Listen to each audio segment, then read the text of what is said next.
Bismillahirrahmanirrahim. Assalamualaikum warahmatullahi wabarakatuh. Alhamdulillahilladzi assalatu wassalamu ala asyrafil anbiya'i wal mursalin wa ala alihi wa ashabihi ajmain. Amma ba'du. Allahumma shalli wa sallim ala Muhammad wa ala alihi wa ashabihi wa man tabi'ahum bi ihsan ila yaumiddin. Amma ba'du. Ma'asyiral muslimin rahimakumullah, Bapak Ibu sekalian, sedang sholat Isya dan nanti insyaallah kita akan melaksanakan sholat tarawih bersama yang semoga dimudahkan segala urusan oleh Allah Subhanahu wa taala. Marilah senantiasa kita panjatkan rasa syukur kita kehadirat Allah Subhanahu wa taala dengan meningkatkan ketakwaan dengan sebenar-benarnya takwa, dan tidak dimatikan oleh Allah kita kecuali kita dalam keadaan muslim. Ya ayyuhalladzina amanu taqullaha haqqa tuqatih wa la tamutunna illa wa antum muslimun. Dan janganlah kalian mati kecuali dalam keadaan muslim. Salawat dan salam tidak lupa kita curahkan sepenuhnya pada Nabi besar kita Muhammad sallallahu alaihi wasallam. Beliaulah Nabi akhir zaman, la nabiyya wala rasula ba'dah. Tidak ada nabi dan rasul setelah beliau. Wa khatimul anbiya, beliau penutup para nabi, dan beliau jamaah sekalian yang kita nanti syafaatnya di hari yang mana sangat mengerikan, di hari pembalasan, yaumul hisab. Kita nanti syafaat beliau, semoga saya dan Anda sekalian mendapatkan syafaat beliau, amin ya rabbal alamin.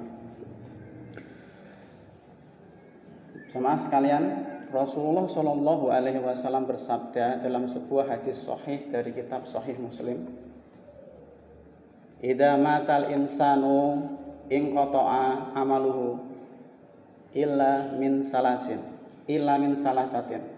shadaqatun jariyah wa ilmun yuntafa bihi wa waladun shalihun yad'ulahu, rawahul Muslim.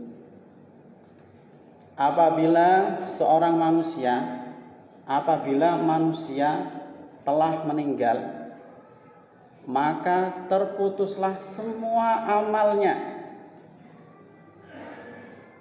kecuali 3. Jamaah sekalian rahimakumullah, 3 ini yang mana walaupun kita sudah diwafatkan Allah kelak, tapi tetap mengalir.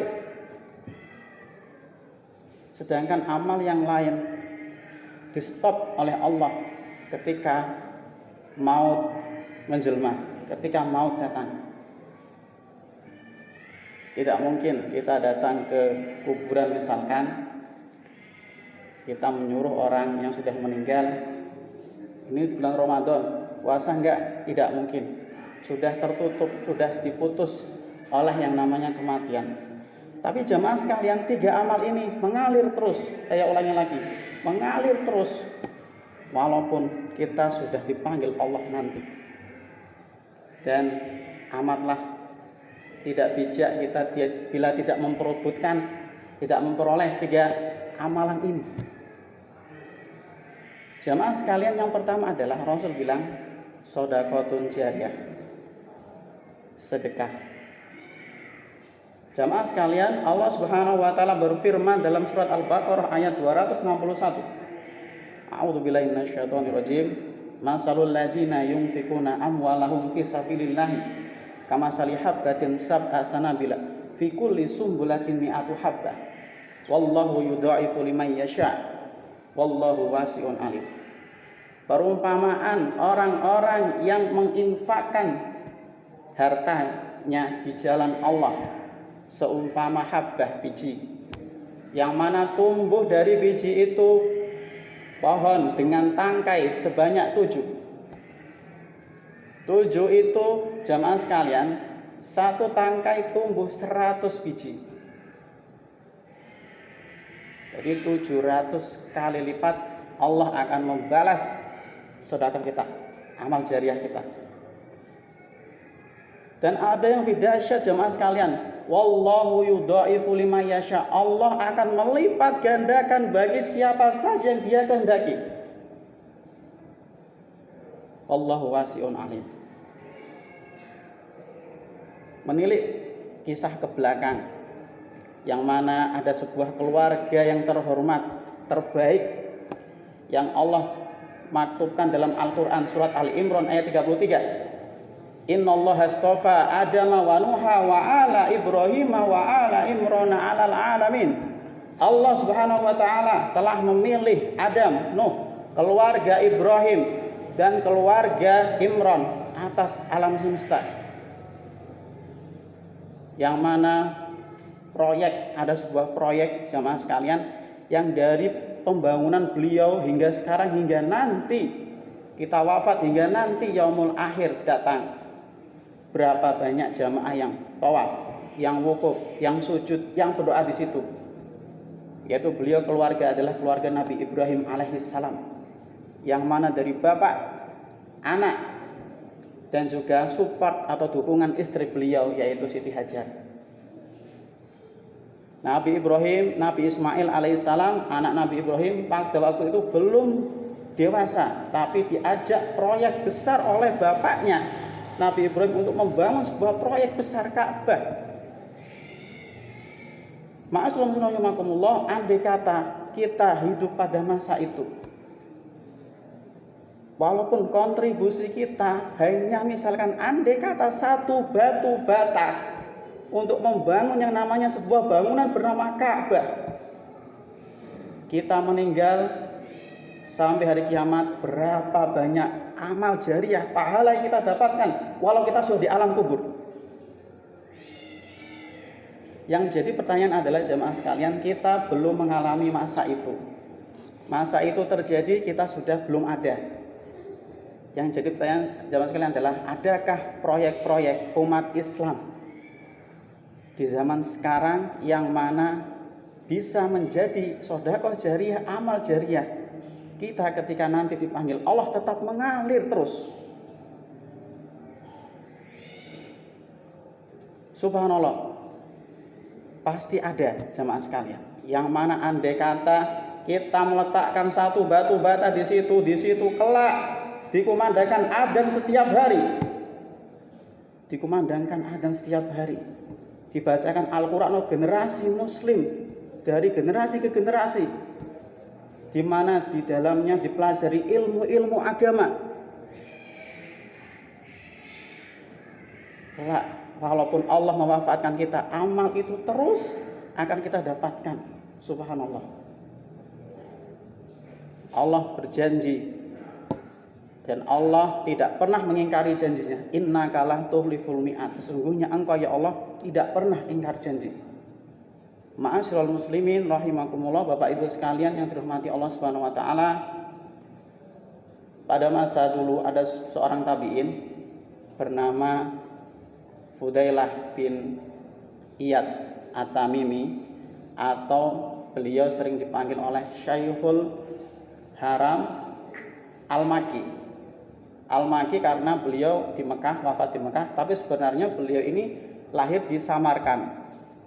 Santri beliau, Bapak Ibu sekalian, salat tarawih rahimakumullah,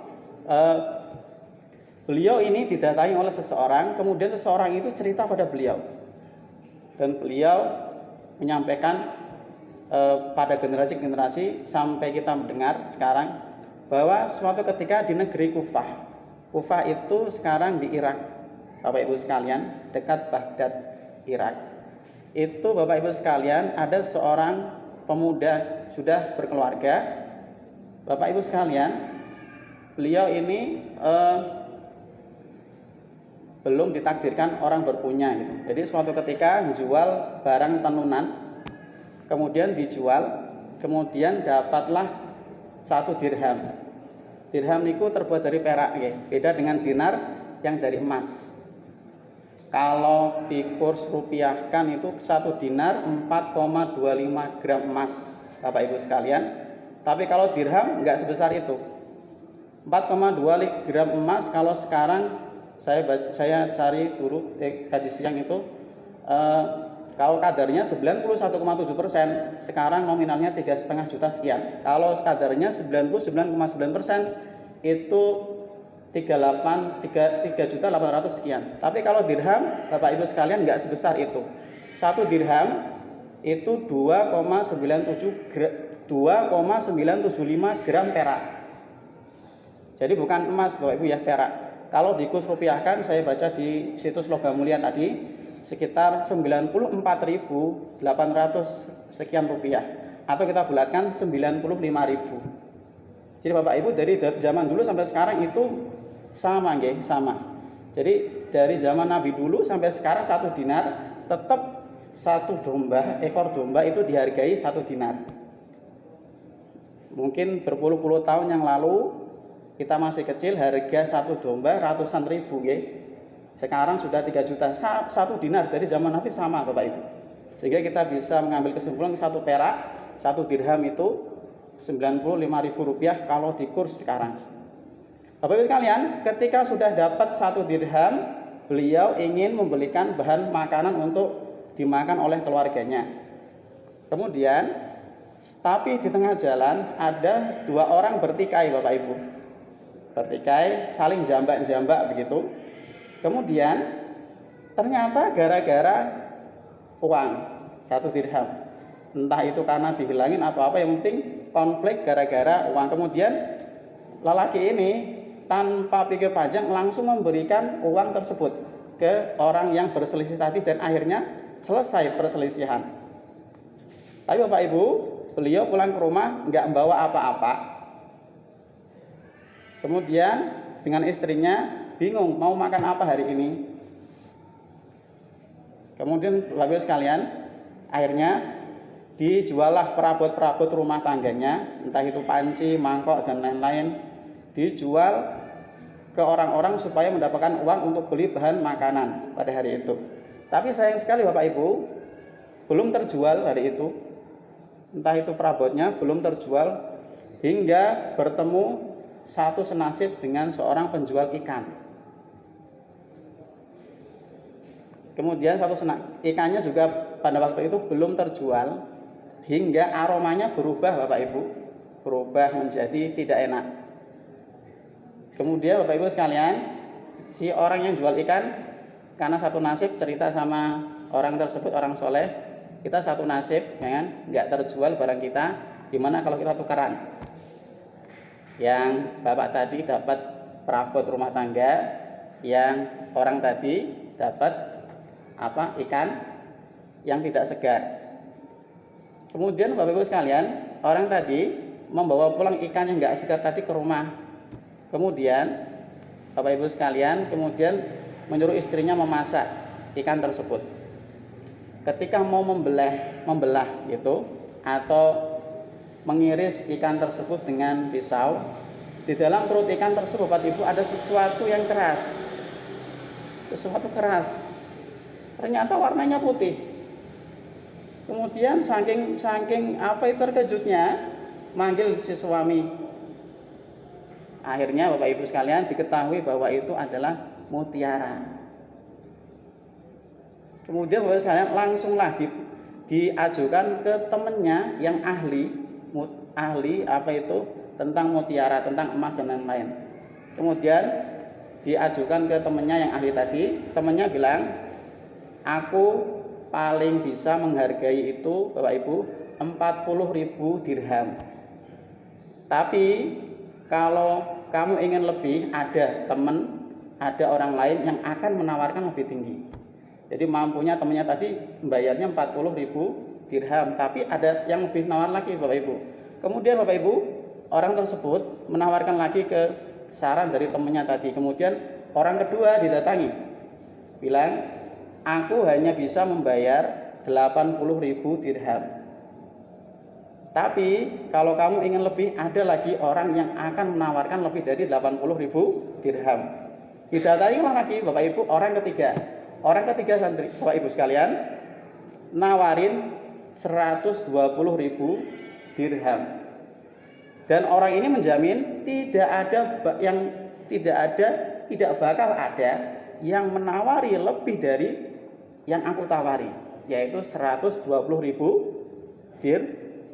dirham. Akhirnya diserahkanlah mutiara tersebut dan beliau mendapatkan 120.000 dirham. Kalau saya hitung tadi itu Bapak Ibu 120 kali 95.000, kalau saya hitung itu 11 miliar 400 juta. Wallahualam, ya nggak tahu benernya atau, tapi kalau saya kalikan 95 juta, 11 miliar 400 juta. Subhanallah, dari 1 dirham perak menjadi banyak sekali. Itu ya Bapak Ibu. Untuk yang kedua dan ketiga kita akan kami sampaikan di kesempatan berikutnya. Sekian dari kami, kurang lebih mohon maaf. Assalamualaikum warahmatullahi wabarakatuh.